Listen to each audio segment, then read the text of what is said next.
season is all but over in the NBA, with some decisions, though, still up in the air. There's a little bit of extension tension, if you will. Players from Team USA got big paydays. I love some rhyming here. That made me laugh, sorry. Look at this. Jason Tatum, though, he got the biggest contract in league history. Steph Curry locked in with the Dubs through 2027 with his extension. Joel Embiid enters his 30s this year and will be a Sixer throughout 2029.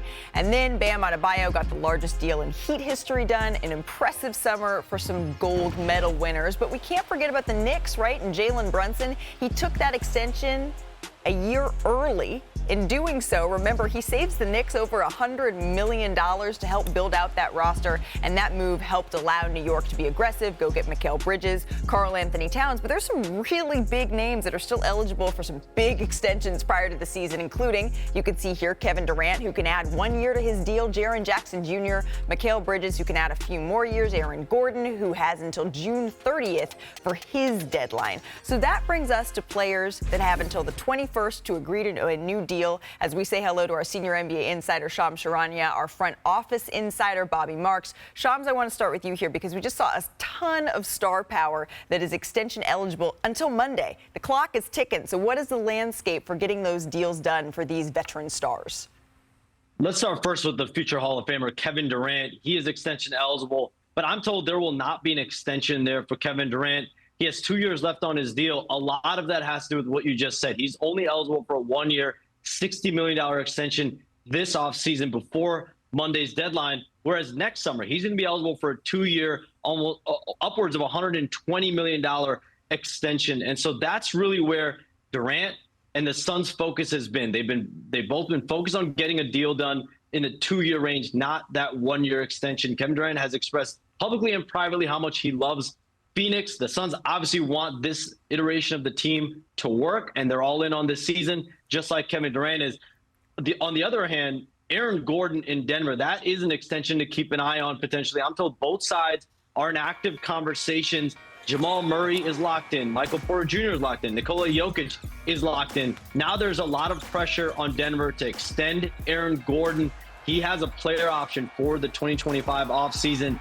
And if he does become a free agent, that puts the onus on Denver. If they lose him, that could be crippling for that organization that is facing a lot of second apron luxury tax concerns moving forward. So now let's go on to the world, Shams, of rookie extensions. And I know we just went through some big names, but these are incredibly important. Let's start in Golden State. What is the latest on both Jonathan Kuminga and Moses Moody here? Jonathan Kuminga is a player that the Warriors believe can emerge as that superstar player. You look at what he did last season, 19 points per game, 55% shooting, 38% from three after January. But I'm told both sides are still far apart in extension conversations between now and Monday. I think there's a real a belief that this could play out into the season and into restricted free agency. And really a guy in Jonathan Kuminga that wants to bet on himself and try to be as close to a max contract type of player out there. But the Warriors need him to step up and need him to become that superstar player. And they also want to see how he looks potentially this season. Moses Moody, on the other hand, I'm told there is a window for him to get a deal done. That is a much more likely deal in Golden State. He's played well so far this preseason, and they believe he can have a real rotation role. And if he does, they do want to extend him. Yeah, I would say with Moses Moody, we'll start with him first. I think the number where you're looking at is somewhere in that non-tax mid-level exception, that $13 to $14 million range. I think that's probably the best number for Moody. Kuminga is more interesting because he's got the stats as certainly a Scotty Barnes or a Franz Wagner, some of these players that sign max extensions, but with a limited body of work. And I think the sweet spot, if you're Golden State, is somewhere in that 5-year, $150 million range, just because that gives you enough flexibility next offseason to go out and add a player in free agency. Okay, so let's stay in the West here, gentlemen. Shams, what can you tell us about the Rockets situation with both Alperen Şengün and Jalen Green?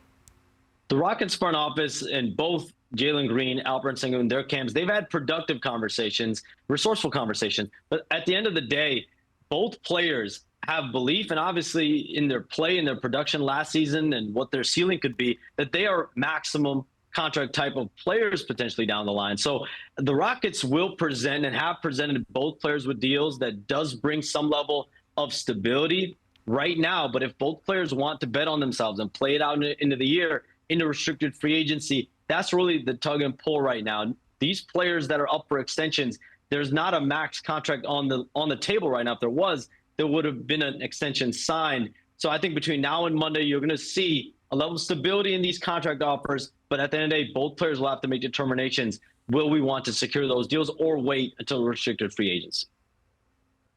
Well, and I think certainly Brooklyn is in the leader next offseason with cap space. I think Houston's the wild card here. And if they go out and extend either player here, eliminate some of that flexibility. Sengun is in an interesting spot just because, like Tyrese Maxey, he has a low free agent cap hold based on where he was drafted. So if you extend him now for in that $30 million range, you will lose significant flexibility next offseason. Okay, finally, in the East, Shams, what are you hearing about the Hawks and Jalen Johnson here? Both sides are motivated to get a deal done, but what does that deal look like? I think the range that Jalen Johnson wants compared to what the Hawks want, it obviously has not aligned quite yet. There's no deal yet. He's shown when he's on the floor, he has the ability to be an elite wing in the NBA. He's got a ceiling. He's improved more and more every season. His first year in the NBA, he didn't even really play. Now he's become a guy that could be a cornerstone for this Hawks team. So I expect him, his camp, to continue to have negotiations with the Hawks going into Monday. And if not, this is a player who, like Jonathan Kuminga, you think about upside, you think about potential, star power. He has the ability to do that. And that could cost the Hawks even more in restricted free agency. Right. He's a player that even folks are looking at saying, okay, could he be someone we see win most improved coming up here in the future? Shams, thank you so much for breaking all of that down. Bobby, please do not go too far here, because looking a little bit more at these extensions, if we could, I do want to bring Tim Legler into this conversation as well, Brian Windhorst into this. I'm going to start with you here, Tim. Is there one, when you're hearing all of these players' names, that you think, okay, this needs to get done by Monday? Jalen Johnson is the one that fascinates me because of the growth we saw last year. I mean, people are talking about him going into this year as a most improved player. Maybe that should have been last year. He went from 5 to almost 17 points a game in his third year. He improved his deep shooting. He basically was a 37% three-point shooter last year when he was below 30 his first 2 years in the league. I just look at a guy like this with this outrageous athletic ability, and the fact that he has added a lot of polish to his game with the finesse part, the handle, the shooting. I wonder what the concrete ceiling is for Jalen Johnson. You might end up seeing this guy become a great player in this league somewhere else, and I don't think the franchise can afford to let that happen, and that's why Jalen Johnson, for me, is one of the more fascinating ones on that list. Yeah, I agree. All right, Brian, I ask you the same question. Which is most important? Who is most important to agree to an extension with?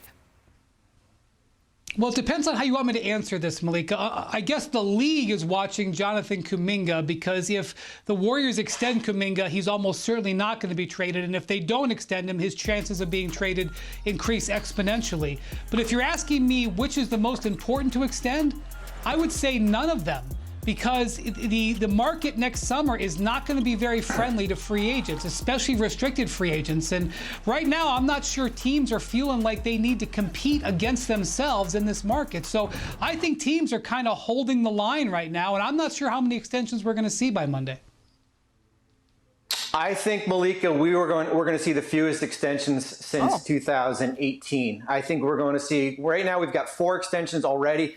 I think the max we're going to get to is 8 right now. And Brian hit it right on the head. A lack of cap space. When you talk to teams, the big thing is, who are we bidding against next summer? And why are we going to overpay right now? And I think the lure of guaranteed money, certainly maybe in a case of Kuminga, could get him inked by Monday. But I think we're going to go into next offseason talking about Jonathan Kuminga and Josh Giddey and Cam Thomas, other players that are extension eligible who are going to be restricted free agents. Monday is the deadline. Only a couple of days left Monday night until teams need to decide. I'm on fire.